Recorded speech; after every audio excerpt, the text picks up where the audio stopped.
Alright, in this video I want to talk quickly about the prosperity gospel because I think this coming up now, and this is relatively new in the scope of the time frame of Christianity over the last 2,000 years.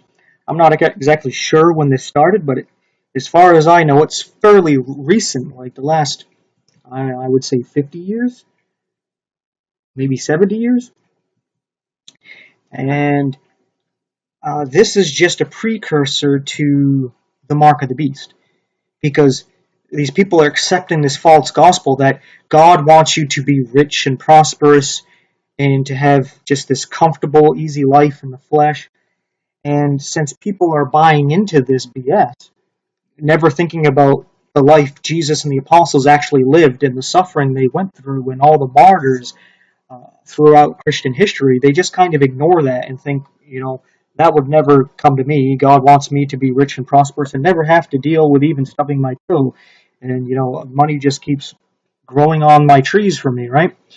They think that's how God wants them to be. So when the mark of the beast is finally given out and you must have it to be able to buy or sell, probably because there's only going to be a digital currency and everything's going to be tracked and everything's going to be watched.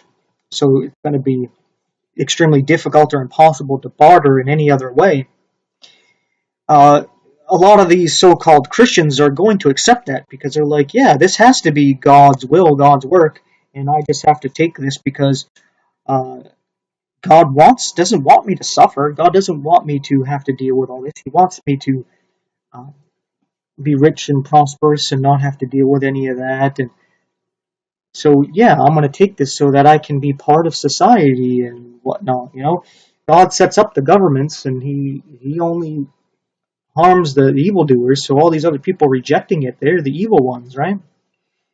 And I just wanted to make this quick video to just to say that, all these people who buy into this nonsense, it shows that they've rejected the true gospel, and since they rejected the truth, 2 Thessalonians chapter 2 tells us that God gives them over to a strong delusion, right?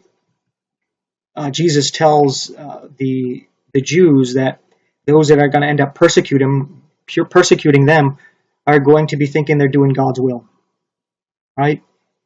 And this whole New World Order that's going to come up is going to try to look like it's Jesus' kingdom. He's returned and he's setting up his kingdom.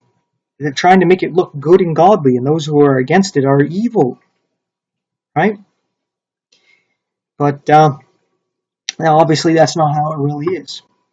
So, with that being said, thanks for watching, and take care.